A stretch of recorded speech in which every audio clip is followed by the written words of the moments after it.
todos que estão nos ouvindo. Hoje vamos dar sequência a nossos vídeos. Hoje nós vamos falar sobre Barão de Montesquieu.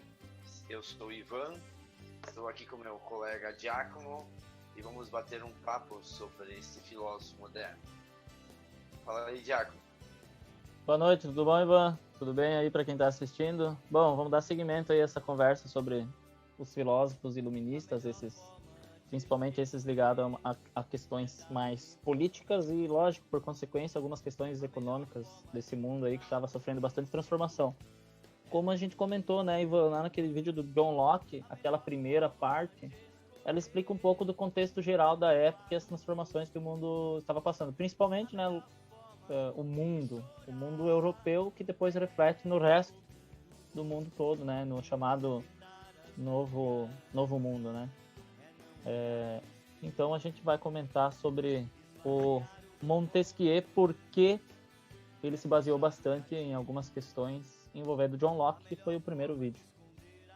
Certo? Ivan, pode seguir aí.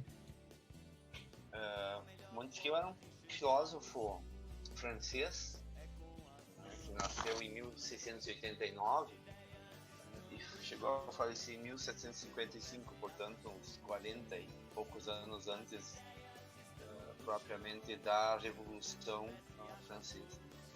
E ao mesmo tempo ele é um dos grandes representantes da filosofia política.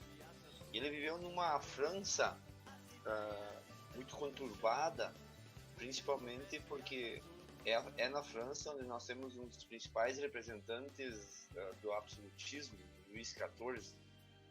Gostaria de contextualizar um pouco esse período francês, professor Giacomo.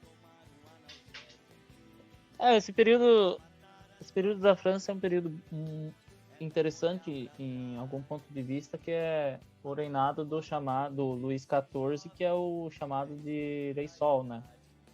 E aí tem uma questão de organização da França que é muito interessante, assim, porque a França vinha de um reinado meio conturbado do pai do Luís XIV, que era o Luís XIII, e ele foi meio conturbado porque nesse período a França ela entra em dois conflitos ao mesmo tempo: a Guerra dos 30 Anos e a Guerra Franco-Espanhola. E aí ela estava meio desorganizada e tal, porque assim, todo país que entra em guerra nesse período, eles, lógico, é um investimento muito alto.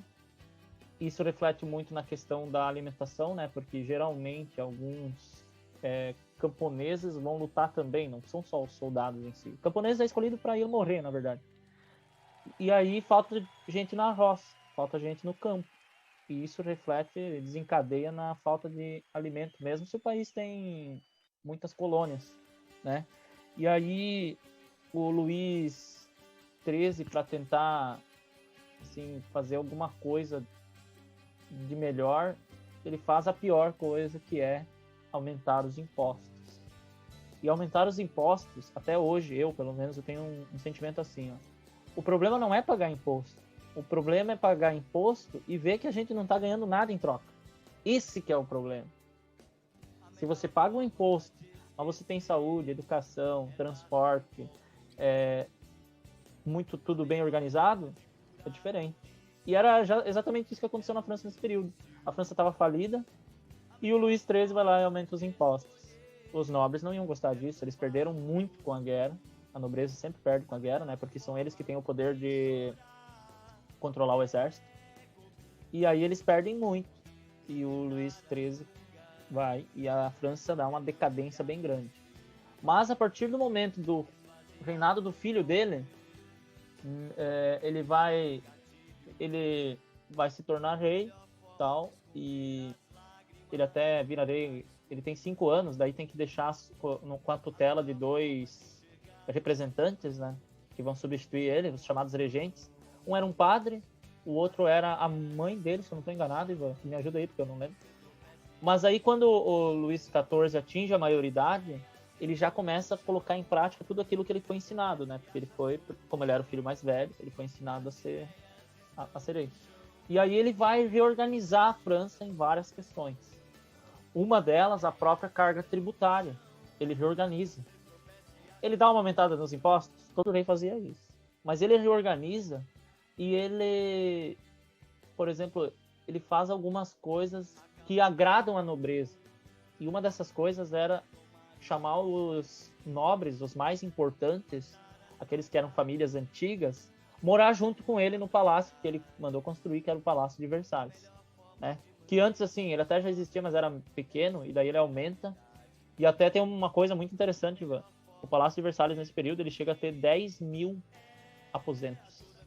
10 mil aposentos. Olha só toda essa nobreza que vem morar ali. Eles estão morando junto com a família real. Aí eles estão pagando um imposto mais alto, mas eles estão morando junto com a família real. Então, ele consegue organizar. Tanto é que o próprio Luís XIV, ele é tratado nesse período... Eu não estou dizendo que ele foi um rei bonzinho. Não, não é isso. Mas ele é tratado como um dos maiores exemplos de uma monarquia absolutista. Certo? Outros reis da Europa usam ele como exemplo. Tanto é que quando ele que começa com essa questão de tipo fazer uma pintura do corpo do rei, mostrando seus atributos e não sei o quê. E depois até os nobres vão copiar, fazendo várias pinturas e tal dele, porque ele era um modelo. Então a França ela começou a se reorganizar. Nesse período, a França tem um aumento populacional muito grande. Eu não vou lembrar números assim, mas ela sai tipo de... Eu vou chutar assim, de 5 milhões para 20 milhões de habitantes. E assim, a vida do camponês, Ivan, nesse período, tu sabe disso, né? Ela era, em todo o reino, ela era extremamente difícil. Ela era muito complicada. O camponês, ele sofria demais. Na França, ele sofria também, mas ele sofria menos. Então esse período é tratado na França como o melhor para os camponeses. Só que lógico não era assim, era em comparação com outros reinos, certo? Não era uma vida tão boa, mas em comparação com outros reinos era.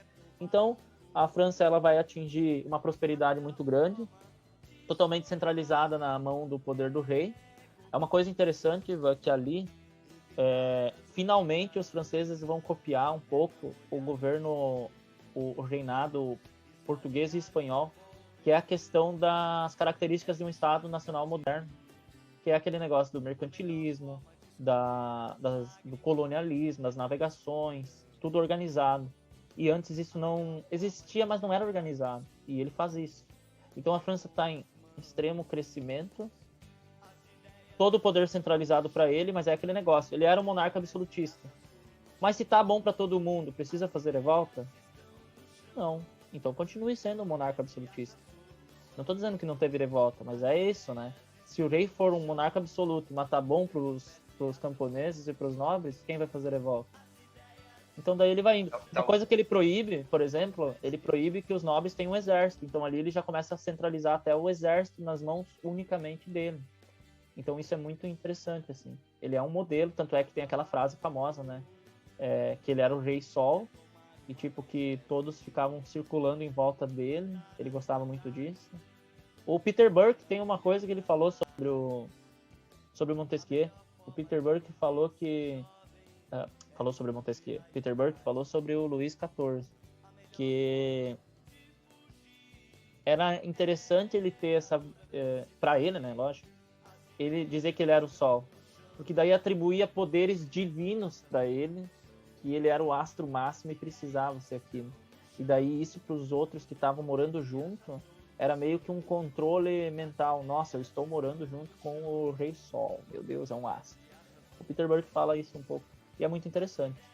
E aí ele centraliza todo o poder nas suas mãos. E a França, ela... uma coisa interessante. Ali a França tem o reino delimitado o território. Ali fixa o limite do território francês nesse período. Isso é importante para não entrar em guerra, né?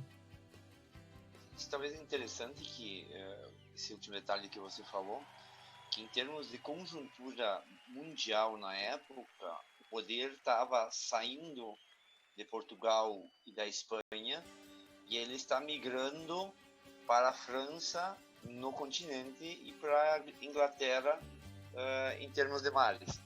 Exatamente. E esse momento que Luís XIV reina, ele vai ter que... eu queria ressaltar um detalhe daquilo que você falou. Ele vai unificar os nobres, os antigos senhores feudais, que a França sempre foi muito forte na questão dos das aristocracias locais, ele obriga a centralizar todos aqueles poderes daqueles senhores, daqueles aristocratas, e ele puxa aquele poder, por isso que ele traz eles para dentro do castelo. E aí, consequentemente, ele acaba desmerecendo uma boa parte dos outros senhores feudais, dos poderes locais. Isso corrobora para a unificação do território francês.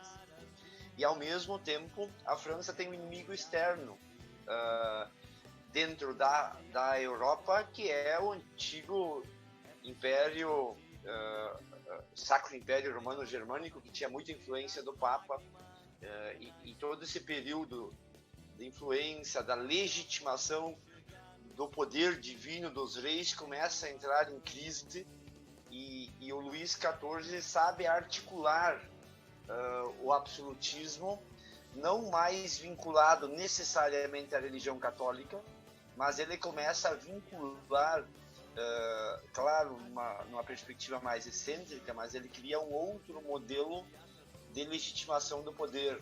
O Estado sou eu, ele personifica a figura do Estado. Nada estava acima do imperador.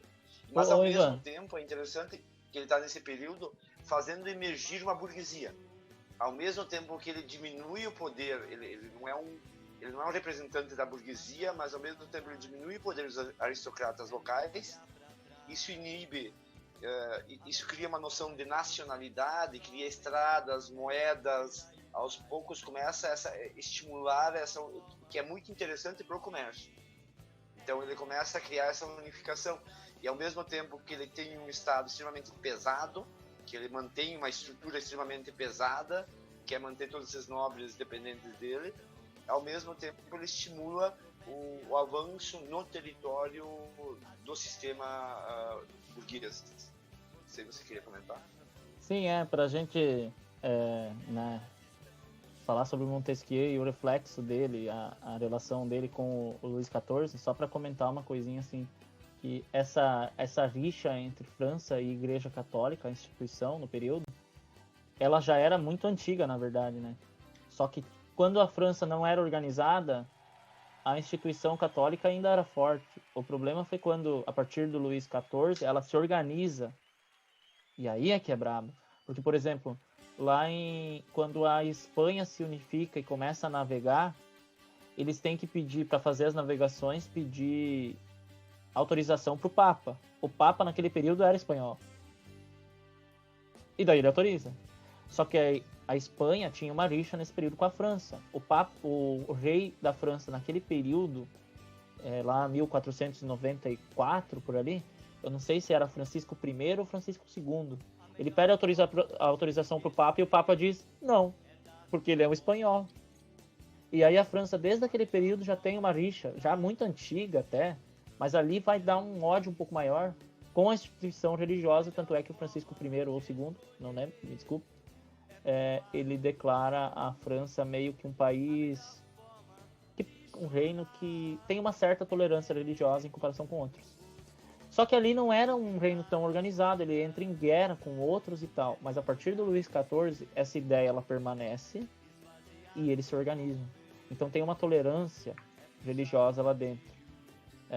Em comparação com os outros reinos, né? Porque a gente sabe que tolerância religiosa ali era até um certo ponto, né? O que acontece então, né? Vai surgir uma figura dentro que, por mais que parecia ser um reinado maravilhoso, vai aparecer uma figura dentro da França que tem uma certa certeza para ele, né? De que essas monarquias, elas estão em decadência, né? Que é a monarquia absolutista. Aí vai aparecer o Montesquieu. É interessante que Montesquieu, Barão de Montesquieu, mais conhecido, ele é um representante dessa aristocracia. Ao mesmo tempo que ele percebe a decadência desse regime aristocrático, esse regime que está em jogo na França, ele começa a compreender. E na França, como talvez em poucas regiões da Europa, nós tivemos o auge do feudalismo de castelos nós temos na França e na Alemanha. E essa estrutura, uma aristocracia bem consolidada, ela surge nesse território.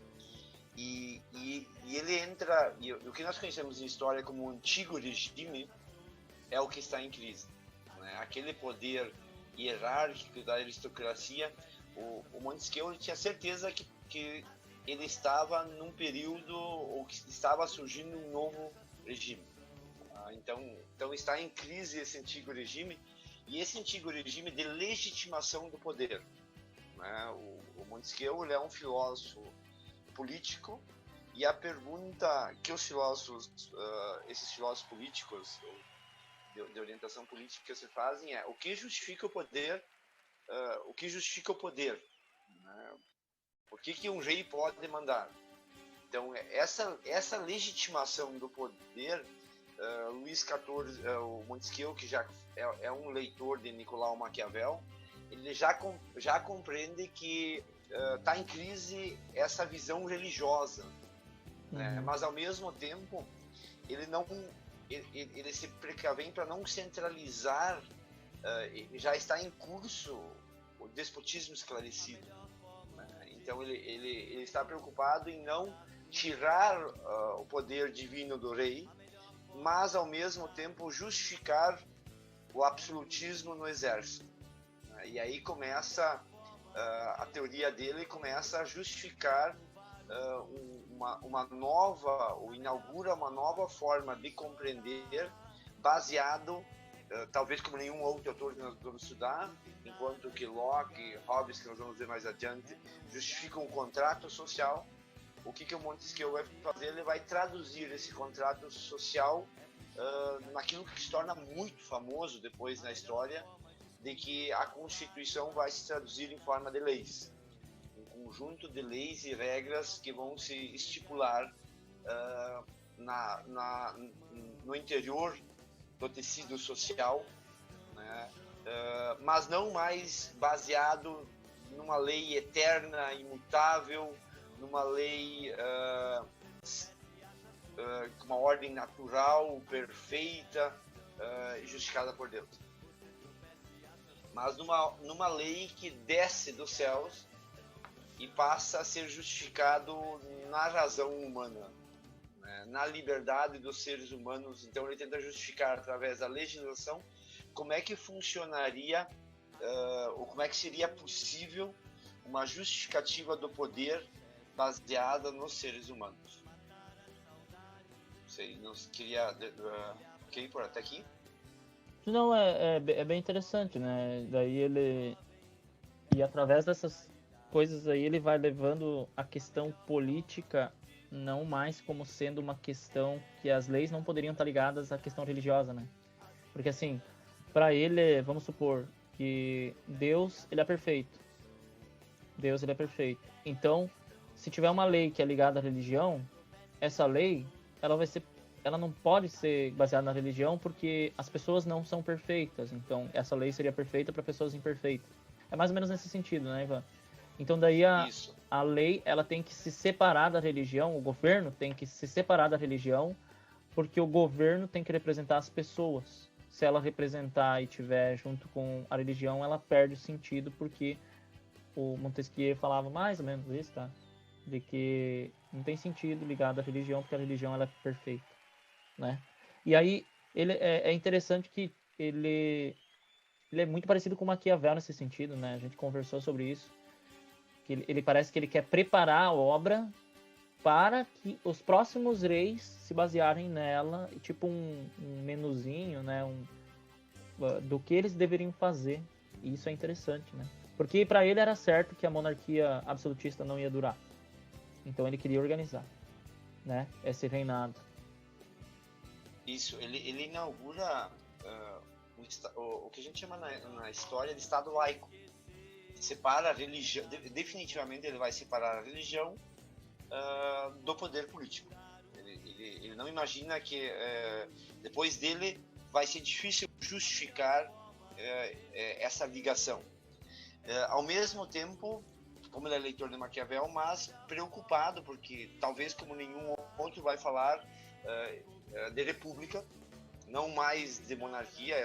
Eu acho que essa é uma das grandes inovações de Montesquieu. Ele vai inaugurar, porque se você observar de forma geral, todos os estados que vão surgir depois da Revolução Francesa e das independências, com exceção do Brasil, é claro, a gente estávamos falando isso agora nesse momento da passagem do dia 7, todos os estados, na sua maior parte, são proclamados, que vão fazer sua independência, como repúblicas. E essas repúblicas são o modelo, como a gente viu no vídeo anterior, o modelo da sociedade burguesa, esse novo ideal. E esse Estado laico, republicano, o próprio Montesquieu vai falar em democracia. Para ele, nesse período, o modelo republicano, ele se manifesta como um modelo democrático. Tudo bem, não podemos dizer que ele foi um democrático popular necessariamente. Talvez ele defendesse uma democracia aristocrática, pertencente a um grupo, a uma certa camada da população. Mas o interessante é isso, que ele acha que nesse movimento iluminista do Montesquieu, ele considera a legitimação na capacidade racional do ser humano. O ser humano, nessa forma de fazer contrato, ele tem capacidade de escolher os seus representantes. Mas claro que essa escolha dos seus representantes baseia-se na ideia de que todo ser humano, e isso eu quero dizer talvez o maior legado do iluminismo, a ideia de que o ser humano tem a sua igualdade, pelo menos formal, justificada pela capacidade racional. Uhum. Então, os seres humanos são iguais porque eles têm uma capacidade racional, capacidade de pensar. E isso também legitima a sua liberdade, né? E é muito interessante que essa concepção de lei racional seria uma concepção, acho que está inaugurando uma coisa nova assim, dentro da história, que é a ideia de que, depois Hegel volta a isso, de que nós somos livres e que o contrato social, assim como John Locke, o contrato social permite a libertação. A liberação, e essa libertação deve ser traduzida em forma de leis. Então, leis que permitem, John Locke já tinha ventilado isso, o que Montesquieu traduz em termos de inaugura uma constituição, uma espécie ele vai dizer assim, um contrato baseado na relação necessária entre as pessoas. As pessoas vivem em sociedade, elas estabelecem relações necessárias, e dessas relações necessárias surgem os acordos que são traduzidos em formas de lei. Ivan, para a gente ir finalizando essa primeira parte, tem uma coisa bem interessante que ele se tocava disso, né? Por mais que ele tinha um amor meio por republicano, eu achava que no começo, quando eu estudei ele há não sei quantos anos atrás, eu achava que o amor dele era não um amor, né? Mas poderia ter uma monarquia desde que ele fosse constitucionalista, como ele chamava, né? Ou parlamentarista. Mas que, assim, para fazer as alterações ia ser um longo processo, porque as pessoas já estavam acostumadas demais com o modelo monárquico. Tipo, 1000 anos com a monarquia. Então ele sabia, até o desejo final dele talvez fosse uma república, mas ele sabia que não poderia ser, tipo, hoje para amanhã, porque as pessoas não estavam acostumadas com isso. É até a questão da lei, né? Que depois a gente vai entrar nesse assunto. É muito difícil tu criar uma lei absolutamente nova e a população já entender logo de cara essa lei. Porque sempre tem uma brecha para o entendimento, né? Isso envolve várias outras questões. Mas daí, então, eu acho que essa questão é bem interessante. Ele achava que era um processo que poderia demorar. Não sei se tu queria comentar mais alguma coisa, daí a gente vai partindo para a finalização. Eu só queria comentar que nessa perspectiva ele era um filósofo muito realista. Isso. Ele não pertence à categoria dos filósofos utópicos, que apontam uma mudança incrível, fenomenal da sociedade. E ele comentava isso, né? Que ele não tinha grandes pretensões. Ele fala, eu não quero mudar o mundo, eu quero que ele melhore. E isso é interessante. Ele não era sei lá, um maluco, um sociopata, alguma coisa. Não, ele era bem realista. Isso é muito, muito interessante que tu lembrou disso. Bom, finalizou ali? Eu te atrapalhei, Ivan? Não, ok. É só isso, que ele não, era não pertence aos filósofos utópicos. Ele é um filósofo muito realista. Isso. Vamos para a segunda parte? Vamos, então, finalizando essa primeira parte do Montesquieu, né, no apanhado geral, falando algumas coisas. Aí, então, para quem está assistindo, se encontrar algum erro, fique à vontade para corrigir. Dicas também, coloque no final aí. Então, muito obrigado e tchau.